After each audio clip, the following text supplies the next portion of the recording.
Well, welcome.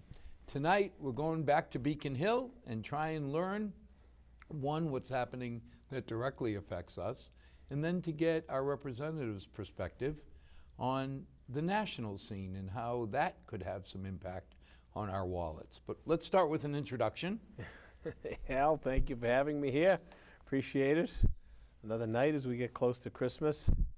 I was saying show number 499. Boy, I'm a little disappointed I didn't make the 500th. Boy, so close yet so far. But as I looked back, I mean, I have the original shows, you know, and many years ago when you were on as selectman. Yeah.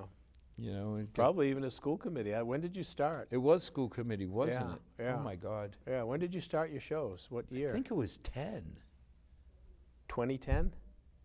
I think so. It's been like 6, 7 years. Oh, 2010. No, you were already selectman by I was then. selectman, yeah. Yeah, that's amazing. It goes fast. Yeah. It goes you've had too a lot. quick. Yeah. And speaking of fast, people have said, okay, in the fall we said we're buying the water company. Why haven't we bought it?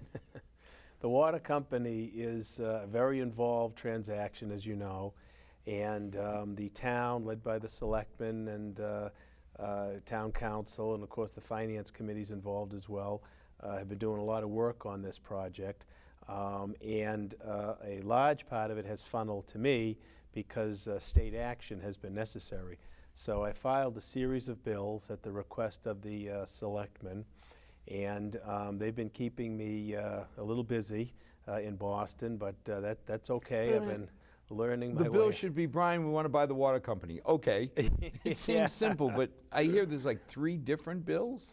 Well, the first one that we got through was to actually have the legal authority to have water commissioners. Because absent that, the selectmen would be serving as water commissioners until you could have an election. So we put together a process where temporary water commissioners could be elected, and then they would be up for a full election at the next town election. They'd be appointed And by the selectmen couldn't be water commissioners. Well, it's just not really an ideal situation. It's its own entity. It's modeled, I think, for the most part after the sewer department, which has their own sewer commissioners. So I think you really want to get separate individuals. And again, you were a selectman. Can you imagine layering on? Because to me, initially, that's going to be a full-time job. Well, that's what it is. Sure. So you really want people with their sole focus being that operation, that entity. So that was, I think a very good decision, and that required legislation, which I got passed through the House, and then also Senator Fatman took it through the Senate, and it went through the Senate, and the governor signed it into law. Oh my gosh, I'm not sure. It must have been last month. Could have been October. I think it was in November. So that one's in the can. Now, that Brian, one's in place. You want to bring a bill that only affects Milford. Yes. How hard is it to get people's attention with everything going on? Well, coincidentally, or maybe fortunately, I'm on the municipalities committee, which well, that must have helped. It helped huge, which was the first stop after it went to rules and steering, and then it went off to, I guess, the first substantive stop. So we had a public hearing on it, and like I said, I'm part of that committee. I've been very active on that committee. It's been a easier transition for me because a lot of familiar issues come up in that committee that I've been dealing with as a selectman. And the chairman of that committee is Senator Mike Moore out of Millbury, and Representative Jim O'Day out of Worcester.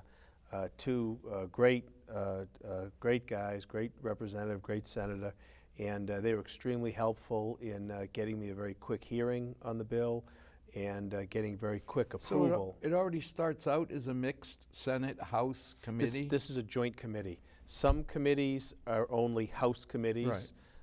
For example, the Global Warming Committee that I'm on is only a House committee. Ways and Means, for example, the House has a committee and the Senate has a committee. But the Municipalities Committee, Municipalities and Regional Government, is joint. So there are senators and representatives on that committee.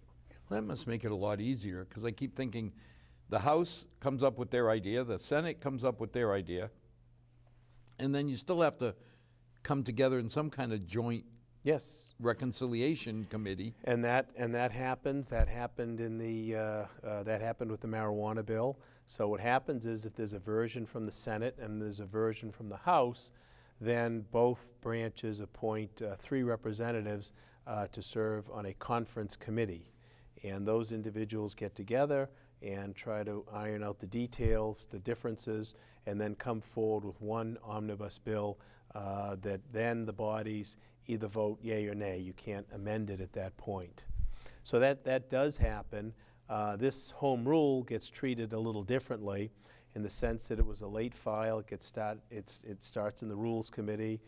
Steering, I guess, put it to municipalities right away. And like I said, I'm fortunate to be a member of that committee. So the Rules Committee decides what subcommittee will review it, or how's Yeah, that? to the extent Rules is involved, they'll say, okay, this could impact Ways and Means, this could impact municipalities. They'll decide sort of the lineup of committees that it has to go through. In this particular one, it's really just municipalities, you know, so that was really all we had to go for substantive. And then from there, it goes to the Committee on Third Reading, which I guess is to make sure that all of our T's are crossed and our I's are dotted, and so forth. So actually, we're very fortunate there too, and this, because everything goes back to Milford. So the chairman of that committee is Ted Spiliotis from Danvers. However, his wife is a consigley from Milford, so he's very familiar with Milford. So he, knew from his family that, anecdotally what was going on about the water company. So it's very easy to bring someone like that up to speed on that particular issue. So he was very helpful, and from there it emerges from the House. Why something like Ways and Means, so important, so influential, why are they two separate? Why wouldn't you just start with a joint group right from the get-go? Well, both bodies, review their budgets, and the House has their full Ways and Means, and the Senate has their full Ways and Means, and then they conference it. I don't know. That was set up long ago. I don't know what the principle is. I can't imagine something like a budget that wouldn't have to go to conference, that there wouldn't be some differences. Yeah, the budget was an involved process, and this was my first budget, and there was a lot that gets thrown at you. $40 billion, and I mean, you know what it is on the local level. Yeah, and we're talking 100 million, which to me seems like a huge number, but right. So take the local level and put it on steroids, and that's where you're at with the state budget. So that's the way that works. But the water company's bills, that got through very well. So bill number one. Bill number one was basically to have the authority to have water commissioners temporary appointed, commissioners, and then they'll be subject to election, and there'll again, be creation of a water I have no department. doubt that Willie or Bill or Mike couldn't do it, but when I think about it, they have day jobs. Sure. The selectmen's load alone would seem to take care of any spare time they have. Dumping a full-time water commissioner job on them. Yeah, particularly when it's really starting out and it's an embryonic stage. It would be, not real practical. I don't think the best way to handle that. So the separate water commissioners makes a whole lot of sense. And the selectmen, I got to chuckle a little bit when I saw that they appointed water commissioners. Well, they couldn't because the statute wasn't in place when they did it, but I know that they've designated the individuals to serve as the water commissioners, and now if they want to do it, they can because the statute is in place. But it's funny when you see those little technical differences in the public eye. You've got Phil, you've got Jonathan, even Jamie. I mean, that kind of talent. I mean, what Phil's done to build Tri-County. I mean, I've always valued Jonathan because he's so level-headed, and now his boss, his son Michael, they're developing houses together. I always kid him and say, isn't it nice to have your son be your boss? He'll probably give him the time off he needs. That's right, that's right. Well, Phil, I saw Phil recently and said, you know, it was with very mixed feelings that I saw that appointment. I'm very glad to see that you're going forward on a project so important. It really needs a lot of attention, but I'm also very I sad hate to lose to him. see you leave the Finance Committee because he was such a strong, important, involved member for so many years and a big reason for the success of the FinCom. So, but I understand he was there, oh gosh, was it 14 years, I think he said, or? Oh, he's been there longer than Was that it because longer I've than been there that? almost Yeah. that long. Yeah, okay. And he yeah, was so way before me. Yeah, so so it must have been longer than that. Maybe it was 24 years or something. But he told me what the number was, and I said, well, I understand that. And, you know, so it's a It's great a happy change. bummer because it would be great to have him Yeah, on the, you know, the initiation of the water company, you know, under town management. But again, he's such a great repository. You know, when you look at the Jack Tenaros, Chucky, yep. I think, I'm not sure, but I think Chucky came after Milford was incorporated, but probably not by much. Not too far after Yeah, I was that. going to say, I you know, all know. these guys that Yeah, when we're going through things, it may be new to even some of us, but, you know, Bobby DeVito come back, I don't know, about 22 years ago, we ran it. It's that's like, right. That's right. well, great, we don't have to learn the same mistakes. That's right. No, that institutional knowledge, I think, is so important and makes such a difference. And you know, I think Milford's been lucky because we've had that, you know, at so many different levels for so long. So, you know, I was sad to see Phil leave the Finance Committee, but also very enthused because he'll do a great job. Well, the good And- news is we know his phone number. That's So right. when we need institutional knowledge, we can still ping him. Absolutely. So, And Jonathan, you know, Jonathan did a great job, I thought, as chairman of the zoning board. You know, he was there for many years, and he ran a very good zoning board. He really did. So and he's he and Aldo did a great job with Woodland. absolutely, you know, so he's a conscientious guy. He's going to make sure that, you know, things are, you know, in the proper place and done properly. And I think you want someone with that kind of attention to detail involved in a project like this. And you do need the time. Absolutely. You know, I mean, I don't know how Uncle Phil's going to do this because he's got a full-time day job. Well, I mean, guys like that, you know, Phil and Jonathan, they make the time. Yeah. You know what I mean? I mean, they make the time, they find it, you know, and you know, it's difficult for all of us to try to do all of the different things, but when you're committed, when you're dedicated, and you want to You do a find good a job, way. you find a way to do it. So those So guys are now gonna we do got that. bill number 1. That's through. Bill number That's 2 been passed. was, The next one was the, let me see here, which one was which? This would have been the bonding bill. So the thought is to allow the town to bond this $63 million project over 40 years as opposed to what's allowed under law, which is 30 years.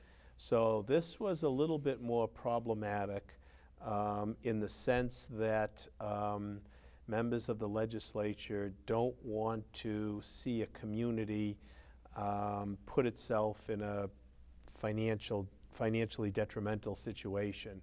So there was a degree of concern as to whether or not this was a move that made sense financially.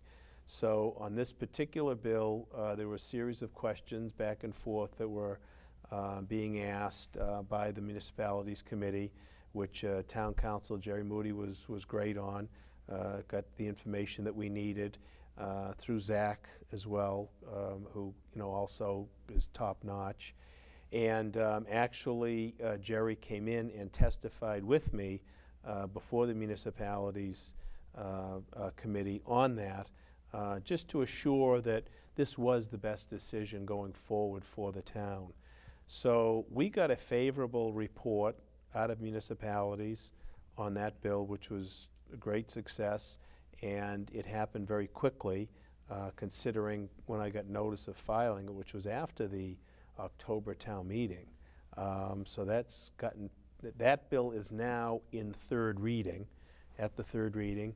And in fact, today when I was in Boston, I put together correspondence outlining the rationale, the reasons, and support of it, and my aide brought it down to the Chairman Spiliotis on third reading. So hopefully we'll get it out of there as fast as we can. Now, if somebody was to ask you, why 40 years versus 30? Yeah, and that's a great question, because I think people always relate it to their mortgage. The 30-year fixed. Yeah, it's like, oh my goodness, 30 years is long enough to live with a mortgage. I'll be dead when 40 years I don't want to have. But Pete, you need to change that thinking. This is not an individual purchasing the water company. This is a municipal entity which hopefully will exist in perpetuity. So whether it's 30 years or 40 years really doesn't affect the entity, because the entity is going to be there long beyond that. What it does do is allow the actual yearly debt service payments to be reduced. So now you're paying less on the debt service. So now you've got an extra pool of money, assuming the rate returns come in. So now with this extra pool of money, you could conceivably reduce the rates if you wanted to, but I think the intent is to use that extra money to be put off. Plow it back into the infrastructure. And the capital expenses. That's the idea. So instead of extra bonding or trying to get funds other ways, i.e. raise the rates, you'll stretch out the debt service payment. That's going to leave you a certain degree of financial flexibility every year, and you use that money to address all the capital needs which have been identified through the water company. And that was one of the things when people went through the numbers, where we said, there's $12 million coming. They've identified $12 million in capital improvements that needs to happen. To me, if it happened with the town owning it, it was 12. If it happened with somebody else owning it, it was 13. Sure, 12 plus. Because they're going to put on their return for their investors and Absolutely. everything else. So it was always, when we went through the numbers, Yeah. I got yelled at for saying, don't add 12 million. I said, we should. Yeah. Because people should know. It's like we're buying a home. Right. And the kitchen needs renovating. Okay, so if the home was 300, no, it's 320. Exactly. And just deal with the fact it's 320. It's still a good deal for us. Well, it is, because, then when you take the next step, it's like, okay, we need to do another 20 or 12 or whatever it is. Now the question is, who decides on how that gets spent, who controls those payments, and who oversees how that work gets done? So as you know, through the years that we had with the private water company, the private corporation, which had to deal with profit margin, shareholder return, payment of taxes, but there wasn't always a lot of information and maybe openness about what had happened with the water company operation. When you were selectman, if you had to give an award and you said, I've gone out and canvassed everybody, and the best deal for us is Jack Murray Enterprises. Okay, well, can you look at somebody? Yeah, we looked at Leah Murray Enterprises. I want to believe that Jack Murray Enterprises was the best selection. Yeah. But I'm not quite sure that your pencil is as sharp. And the construction was done by a different part of the family or whatever. So, Yeah. you sit there and say, guys, Yeah. I really do like the fact that Jonathan and Phil are going to be the ones with the pencil. Because I can really feel good after seeing, I joked about Jonathan and Aldo that we saved a lot of money on Woodland, only because they didn't buy any wire. They kept throwing a penny between them, and they stretched it out far enough we didn't have to buy any copper wire. But at the end of it, there was a confidence. Sure.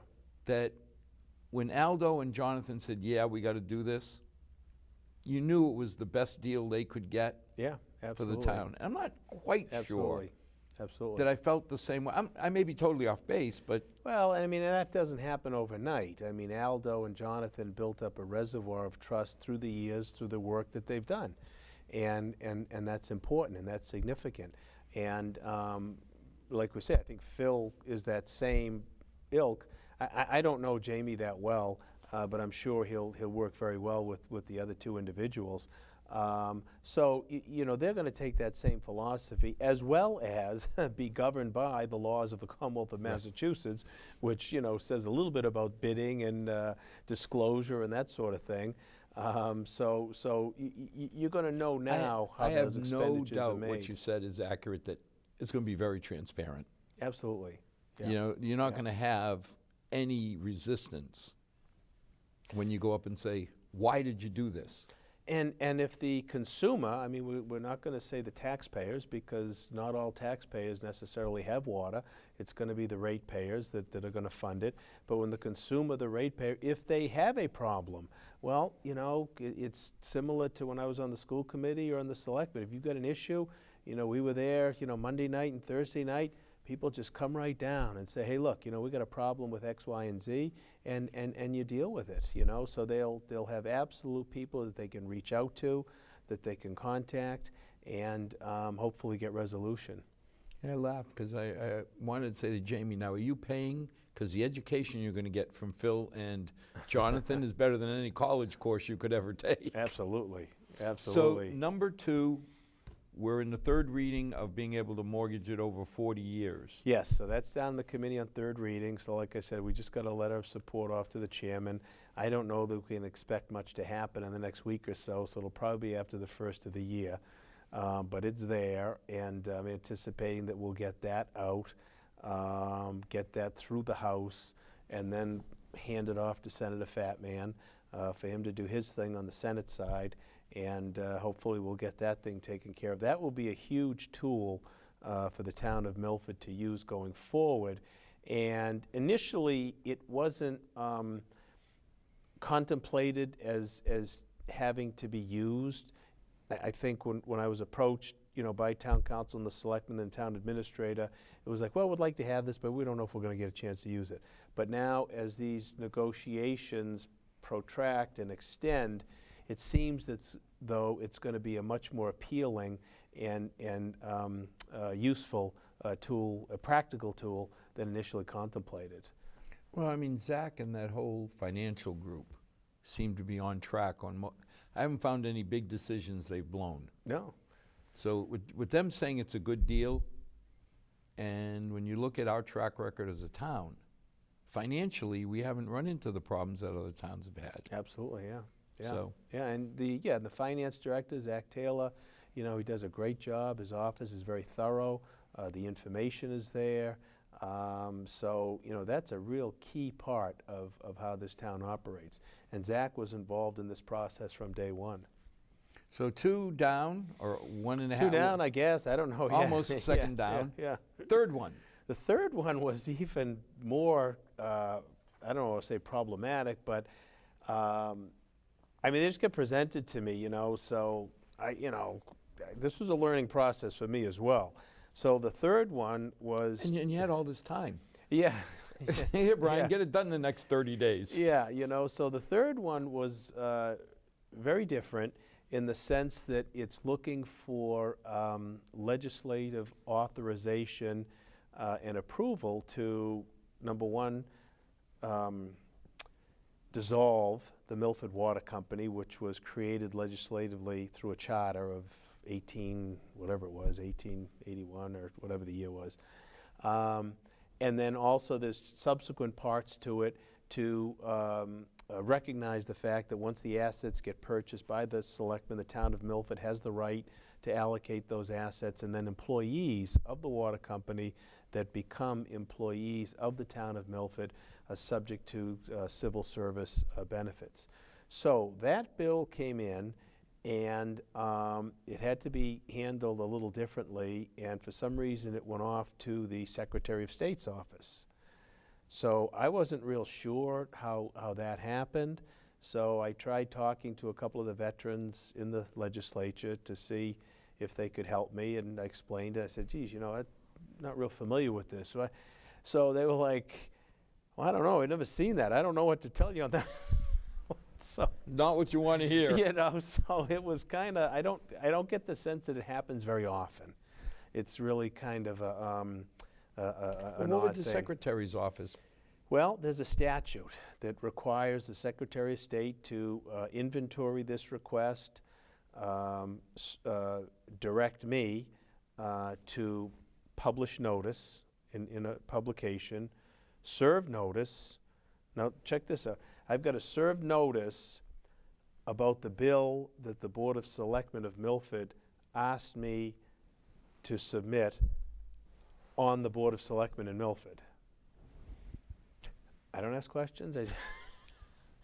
In case you This didn't is- know what you were asking me, General Laws, Chapter 3, Section 5. So, you know, we looked it up, we went over it. The Secretary of State's office was very helpful. They laid it out for me. I think what was really helpful actually was my legal experience. So it's very similar to a lot of work that I do in estates and that type of stuff in terms of procedurally. So I was able to get it published. It was in the Milford Daily News legal section. I don't know if you caught it at all. You know, so we no, I'm still trying to find things about Milford in that day. I'm sorry, I'm being mean, Yeah. but it's like, I Yeah. keep looking at the local section and I see Natick and I sit there and say, did somebody get mixed up here? I know. It's a- Local to me is Milford or right around. When you start throwing Natick and other towns in, It's a very different paper than it was. And in fact, that actually Milford, and one of the things that I'm dealing with representing the town is, you know, we really have a foot in 3 different areas. We have 1 foot in Metro West, you know, with Natick and Framingham. We also have a foot with Blackstone Valley going over, you know, towards Uxbridge and that type of thing. And then, of course, part of Central Mass.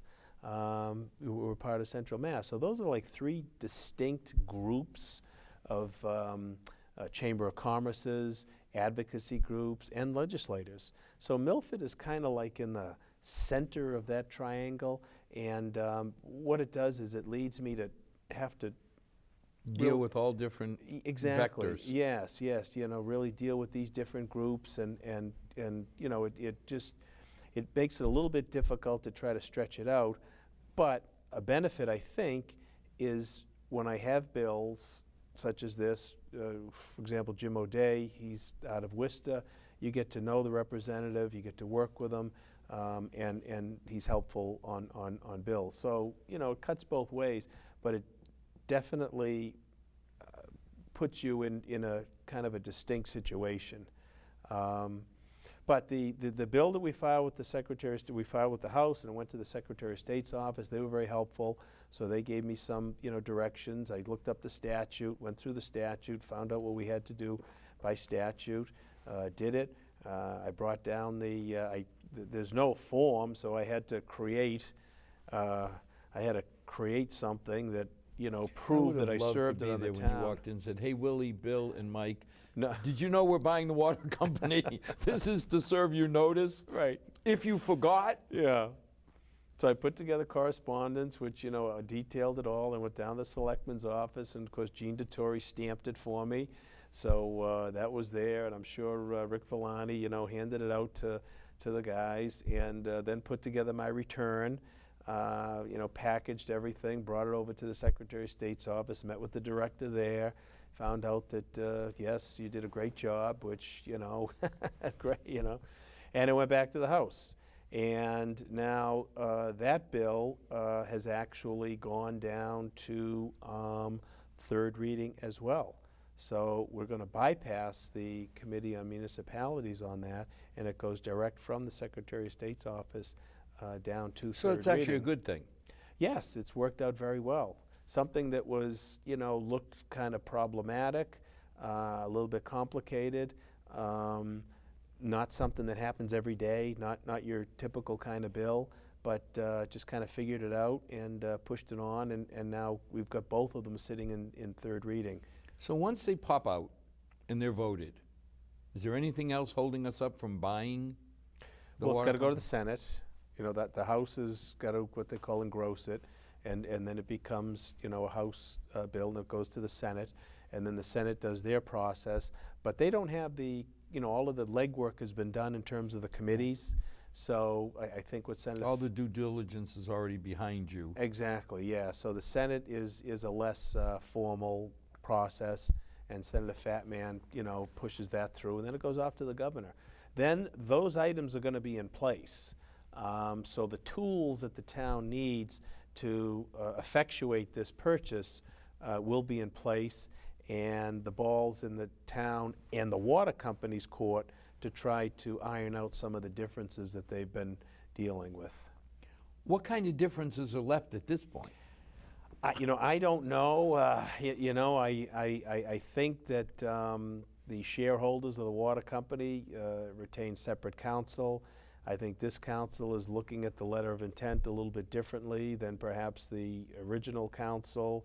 I think issues are being raised that, we're changing or looking to change some of the terms of the letter of intent. So there's a back and forth on that. I think ultimately, if you're not able to perfect that resolution, you're going to have to go before the DPU for probably an adjudication on some of the issues that they might not be able to agree upon.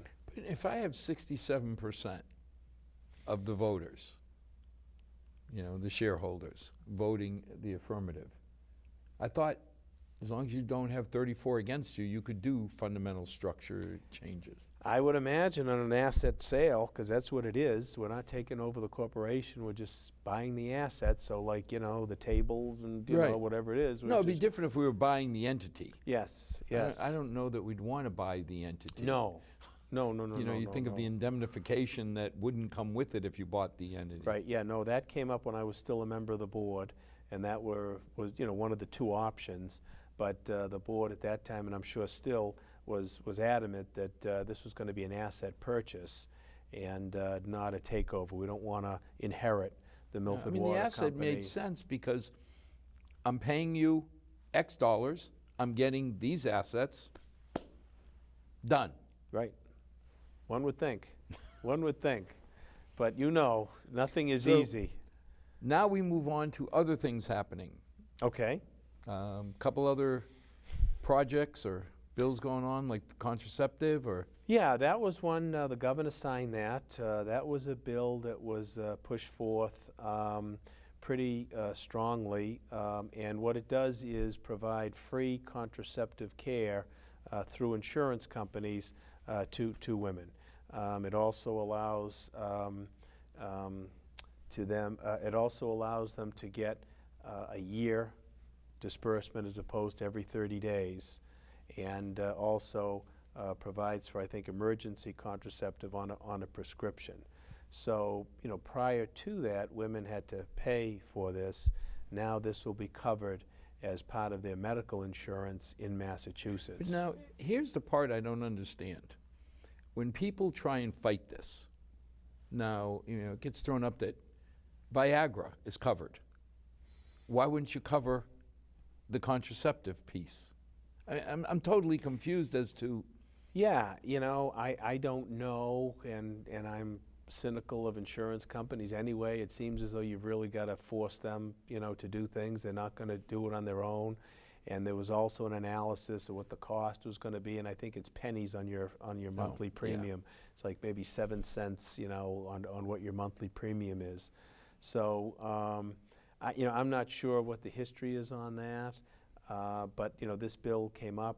I co-sponsored it when it first came out back in February or March, and the Senate passed it as well, and the governor signed it. So I think it was a good piece of legislation for women. But what was the argument against it? I mean, I'm stuck because too many times, like on clinical trials, insurance companies hide behind the research use only. Yeah. It's not accepted, it's research, so we're not going to pay for it. And basically what they're doing is they're forcing the cost back on the pharmaceutical companies. So at least I saw some logic there. But the whole contraceptive piece, I'm trying to figure out what people would use against it. Well, I think that there might be pockets of resistance in terms of maybe morality basis or that type of thing.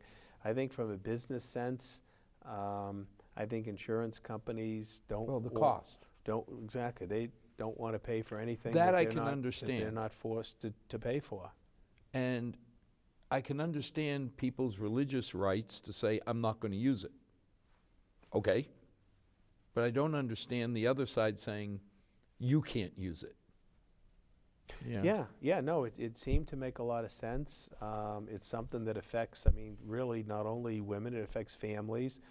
There are other reasons for contraceptive use. There are medical conditions that it gets prescribed for to help women.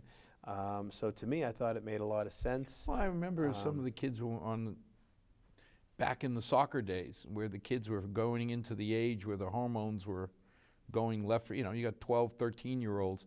They weren't on those pills Yeah, because they were active.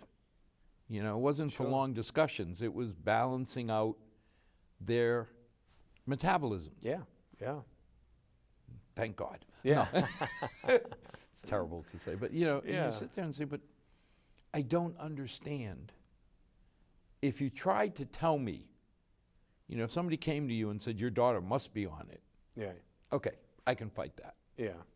But saying, I've decided your daughter can't be on it or your wife can't be on it, didn't make any sense to me. Yeah, no, I mean, really, it's all a question of choice and availability, and it was expensive. It was expensive for women, so I think that this is a great benefit, you know, through this legislation to require these insurance companies to include that as part of their coverage. I can't imagine it's, like you say, when you look at the cost of Medicaid, Medicare, and you say contraception, how can it really be a big number? You know, and Yeah, it certainly didn't project out that way on the premiums from the analysis that was done. So I think anybody who may have had hesitations from a monetary standpoint or something, that quickly went away. I think that's probably one of the reasons why the bill, you know, went through with such popularity that it did. But I think that that was a good thing to accomplish. And like I said, that was one that was done recently. Oh gosh, I think the governor's sign might have been, time just seems to, I think that was signed in October or something like that. So that's gone through. Most recently, right before the break, we voted a comprehensive criminal justice reform bill, of which former Representative John Fernandes had chaired that committee for a number of years to come up with a lot of these recommendations. And this, getting back to, tell us about, what is that bill, Brian? well, it's wide-ranging, and the Senate has their own version, and of course the House, we passed our version. So now this is where we had talked about, you've got the 6 individuals that are going to conference that and try to come up with a single bill. So in broad principles, it basically looks to try to divert people from the prison system, from incarceration. So it's expanded the ages where defendants would be entitled to diversion programs instead of jail. Up until that point, I think you could only access them if you're age 22 or younger. So now that'll go beyond. So, you know, if you have if you get, you know, charged with a crime, you know, instead of going to jail, you know, we might want to set you off in a drug rehab, you know, community service, But you know, this that is type really of stuff. at nonviolent. Yes. I mean, when Yes. people read this saying, okay, we're going to take people who were convicted of crimes, and they get nervous that rapists, murderers. No. This is all primarily drug-related crimes. That's pretty much what we're talking about. So it reduced, it eliminated minimum mandatory sentences for your garden line possession with intent to distribute Class B marijuana. That was, I think, a 1-year mandatory sentence. So that's gone. So, you know, as a lawyer, I never liked minimum mandatories because every case was different. Every case was different, and it really tied the judge's hands. So that'll come off the books for those kinds of cases with the diversionary programs that are there. The whole idea is to try to get these drug users not in jail, but off to treatment. Now, the minimum mandatory stays with some of the trafficking offenses, with your fentanyl. I mean, Yes. John pushed through saying Yes. if you're trafficking fentanyl, Yes. very limited sense of humor towards compassion. Yes, and the law strengthened that because previous it was up to, I think, 10 grams of fentanyl, but oftentimes fentanyl is mixed with something else. So now the law is going to allow 10 grams. Fentanyl could be mixed with something, and if it's a combined 10 Total grams, mass. that's a trafficking.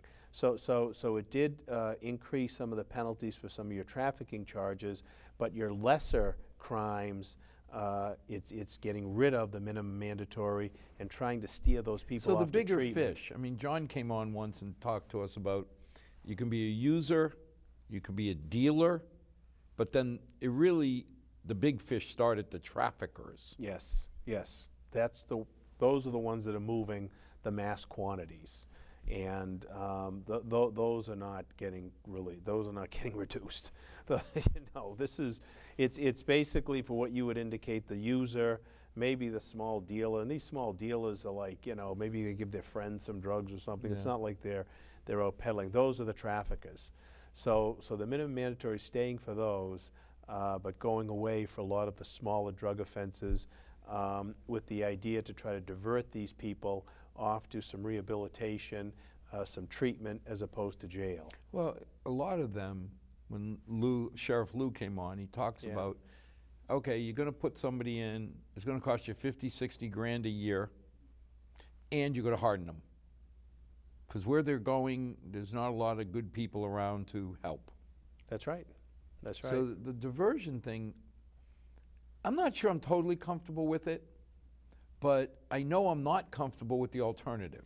Yeah, and I mean, we've been doing the alternative for a long time. And it hasn't worked. And a lot of these people are just getting buried and totally pigeonholed and just stuck in that cycle, that they're not able to get any job skills, not able to really try to move on, kick the habit and be productive. And they go into jail, they meet Bubba, and all of a sudden they come out Sure. worse than they went in. The skills they pick up are not the skills that you want them to? that you would want. So that's kind of like the main overview of it. That's the broad brush of it. There's other things in it which now allows expungement of records. We never had that. You could have had your records sealed, but now, depending on which version comes out, there'd be expungement allowed for certain crimes, so it'd be totally wiped off your record. And again, the idea is to allow people to have a second chance, so that, if somebody was convicted of possession with Class B in 1992, they don't have to pay for that for the rest of their lives. But now what happens, let me play devil's advocate. You arrest me for selling marijuana or small, you expunge my record. Well, take off marijuana, because that's a whole Well, different- yeah. Yeah, so the... But, whatever it is, whether it's heroin, whatever. So you gave me a second chance, you expunge my record. Now, if you catch me again, is it again I'm a first timer, or does the court somehow know that, hey, by the way, we already gave you a chance? Well, it depends. I think the expungement is after 7 years or after 10 Okay. years. I'm not sure exactly, because I think we had competing. I think the Senate bill might have been 7 years. We were 10 But years. no matter what, it's Yeah, it's within that time if I period. stay clean for 7 years, Yes. chances are pretty good that I'm on the straight and narrow. Well, that's what the research shows, that these kinds of things are going to happen quickly, and then once you get past that time period, you've kind of kicked the habit and Now you're working, so it's not like Exactly. 2 years from now, you expunge my record, every year or two I get a chance. Right. I got to stay clean for a long time. Right, and I've run into that. I've had clients, that have been denied job opportunities because they might have had a possession Class B in 1992, and now all of a sudden, what is that? Well, I mean, 25 years later. Brian, you got two people equally qualified. One's got a criminal record, one doesn't. I can't say I wouldn't lean, because I don't know what the history is. Well, that's the problem. Sure, yeah, and criminal record comes in all shapes and sizes. And I think if you look at someone with one type of offense many years ago, well, it's probably an aberration. Now, if you've got someone with 10 pages, Well, then you've got let's face it, I think different all of us, kind of a ball I got game. a parking ticket. No, I mean, I got a speeding ticket Yeah. doing 59 on the Mass Pike. I didn't know Oh. the tunnel. Well, the tunnels, 12:30 at night coming out of Oh, Logan. yeah, that I is. learned that sign that says Yes. 45, Yes. they're real serious about that. Right, Because when the exactly. officer pulled me over, I was like, okay, I'm in third gear. Yeah. He goes, you know how fast you're going? I said, I can't be over 60. And he goes, yes. It didn't dawn on me. Speed limit 65. Yeah, He says, not the tunnels. So, I mean, yeah, yeah, I know. like you I say, heard it's that, very, yeah. have I Yeah. broken the law? Yep, I'll admit it. Once in Yeah. 15 years, I got a speeding ticket. Yeah, I would hope nobody holds that against me. right, exactly. Yeah, I don't think speeding tickets are gonna be an No, issue. but I mean, and again, if you go black and white, Right, right. you know, right. so giving Yeah. somebody a chance that when they were coming Yeah. out of high school or something, they screwed up, but they've been clean for 10, 12 years, Yeah, yeah. doesn't sound like a bad So, shot. the idea, I think, is more in theme with the realization that certainly we've had in Milford, that, these drug users really aren't criminals, they're addicts. And they need to be treated accordingly. Just taking them and putting them in jail doesn't help anybody. And, we've done that, with our police department and community impact with Amy Leone. And I think Milford's doing a really good job with a very tough problem. And I think this is just an extension of that philosophy into the criminal justice world. And again, you think about it, when we grew up, you think of a heroin addict, it was a seedy individual in a dark alley in Boston. Now all of a sudden it's the high school kid next door that you grew up with who hurt his knee playing, All-American Sure. baseball or football. Sure, sure. Or it could be the high school teacher who's age 52 or something. I mean, it comes in all shapes and sizes, and it's just scary as heck. It's But I think it's scary hit as heck. home that it's not them. Right, right. When we were kids, if you had asked me, drug dealers, yeah, who cares? Yeah. They're in Boston, they're here, they're not us. Right, right. Now all of a sudden, Yeah. No, there's a lot of users, through the opioid, and then, when they can't afford the opioids or get them through prescriptions, they turn to the heroin. who could afford it? At $1 a mig, it's $81 a tab for Oxy, times 3 a day. I mean, Awful. you're married with children, you don't get $200 a day. No, yeah. You know what I mean? You think about it. Right, right. Yeah. You know, Yeah, yeah. $200 a day, that's 50, 60 grand a year. It's crazy. And if you're that wired, I don't know how you could hold a job to begin with, Yeah, but right. make me feel better. Okay. Seems like the 12 Republicans and the Democrats in Massachusetts Yeah. and Beacon Hill seem to work well. Very well, I think, but from my experience.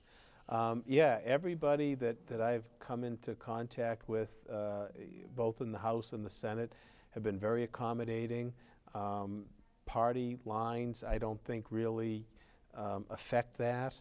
Now, obviously, when you're debating a bill or when you're looking to try to change legislation, there's going to be different points of view and different perspectives. But from a procedural point of view and a process point of view, everybody's there to try to help everybody else. I haven't had any... None of this blue-red Not at barrier all. stuff. No, not at all.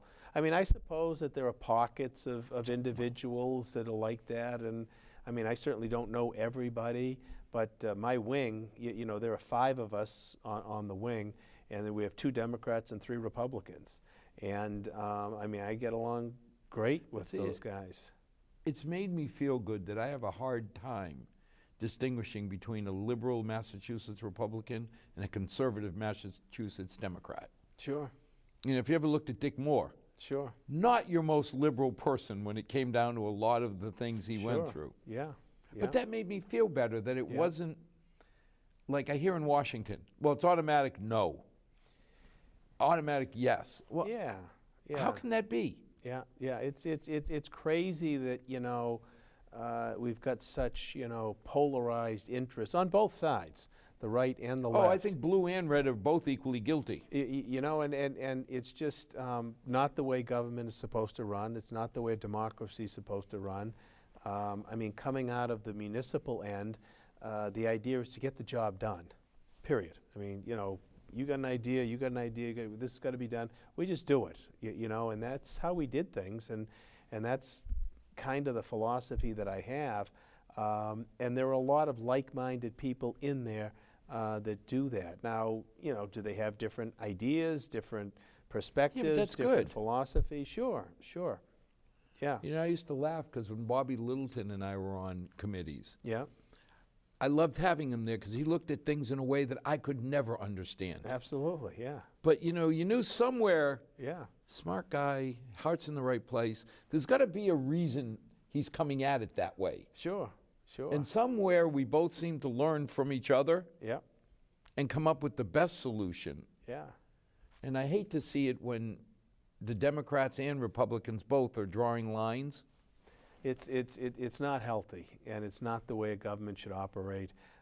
It's certainly not the way I've ever operated. And I've been lucky to be affiliated and work with a lot of like-minded individuals. And I think in Massachusetts there are a lot of people in there. I know people make jokes, and the State House and this and that. People work hard there. They really do, and they take it very seriously. And they understand that decisions that are made affect people throughout the Commonwealth. And I don't get the sense that anybody's there trying to hurt anybody. We're always there just to try to help and make things better. A lot of times, Brian, we got a tax bill coming our way. I've tried to stay current, but I can't understand, is it going to help us or is it going to hurt us? Yeah, I think it depends on who us is. I mean, it appears that it's going to be very, very helpful to the ultra-high earners and probably not so helpful to, middle income and lower income. I mean, for example, the big thing that they're touting is, well, we're going to eliminate the estate tax. This is awful. You shouldn't have to pay a tax when you die. Shouldn't have to pay a tax on a tax. Well, but don't we do that when we buy gasoline? But think about what the estate tax does is, okay, so the exemption at the federal level is $5+ million. So now your husband and wife have exemptions, add together, of over $11 million. I don't have a lot of people that I know that are affected by that. Do you know what I mean? So, okay, great, we're going to eliminate that. Who does that help? That only helps the very, very wealthy, wealthy people. But, you're right, because this bill has been jockeyed all around. It depends on which newscast you get or what do you see online at any given minute, because it's changed a lot. But the debate's going to start, I guess, tomorrow and Wednesday, and we'll see what comes out of it. I still can't figure out, I heard somebody say 50% of Americans will not be helped by cutting taxes, federal taxes. And I laughed. I said, but 40-some% don't pay any tax. So in a way, any reduction of taxes almost is a given that the 43% that don't pay any aren't going to feel anything. Yeah, probably, and again, when they talk about reducing taxes, it's just such a nebulous term. There are so many different categories that they can go at, and of course they're talking about the corporations and reducing the corporate income. So it comes in so many shapes and sizes, and I think the average viewer might look at it and say, oh, I'm going to get a tax break. Well, wait a minute, let's see I wouldn't go exactly spending that money yet. Let's see exactly what this means and how it's going to shake out. Yeah, because when you think about it, they start talking about how much money Apple has overseas, and that if we reduce the rate, they'll bring it home. And I'm trying to figure out, will they? Will, exactly. And then where will it go if they bring it home? I like the idea of being competitive, because it just annoys the heck out of me that, companies are moving to Ireland. Yeah, but I don't know that that's all necessarily tax-driven. If you boil it down to the local level, and so many things that I do, I think you remember, lots of times, Milford, we discuss taxes with companies on TIFs, the tax incremental financing agreements. And there was a survey that was put out many years ago with the business community, and it rated what they considered important. And it was, proximity to highway, infrastructure, and taxes was down third or fourth. Pretty low. Low. It was not tops on the list. But see, TIFs, everybody always said, when you were in selectmen, you gave away to Clark and these other companies all this money. And I sat there and said, but wait a minute. You gave a TIF if they built a building. When they left, I don't remember them taking their building. No, yeah, and not all the companies left. Clark is still here. But even if they did. Yeah, Clark is still there, that's right. So I refuse to call them tax breaks, and I would call them development incentives, and that's what they were. We were incentivizing companies to come here and develop. So yes, for a period of time, they were paying less than, I guess, what otherwise... Less than the extra. Less than the extra, but still more than what they had been paying. But if they didn't add on or come, we would have got none of the extra. Exactly. So, you know, as long as it tied to a building or something that you said, okay, for 5 or 6 years, they're going to pay less than they possibly could. But after that, And that's the key point. It has a sunset clause. You know, I mean, yeah, you're right. 5 years, 10 years, 12 years, whatever it was, and then boom. Okay, now you're at full assessment. right. But for 5 years, I'm getting half of something. Right. Or I could have Right. all of nothing. Right. And Not to then- mention all of the spin-off in terms of increased jobs, people coming into a community, they're going to buy gas, they're going to go to restaurants, they're going to do all kinds of stuff. But even when the legislature gave us the ability to raise hotel tax and meal Yes, tax, yes. I was pretty proud that, yes, hotel tax, raise it up, because everywhere I go around the country, I get hit. And that's a big revenue driver. How much does that take in a year now? Is it 1.2? It's over $1 million Sure, every year, sure. free money. Yeah. And I remember when that was like 300,000-400,000.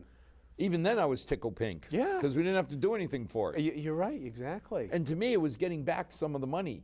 Yeah. Because when I travel, my hotel bill Yeah, has all these little taxes, so now give me back some. sure. But I was happy when we turned around and said, we're not going to do it on restaurants, because that's us.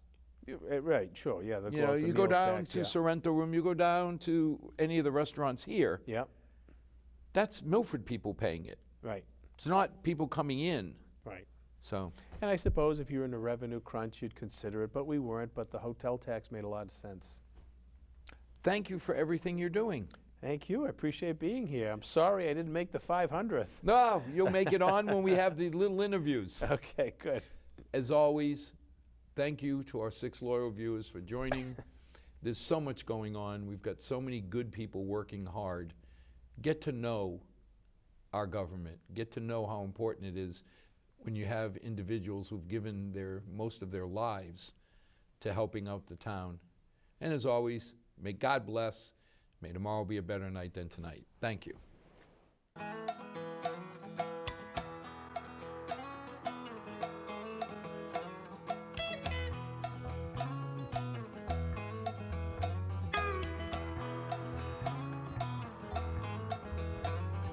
Not too long since I've been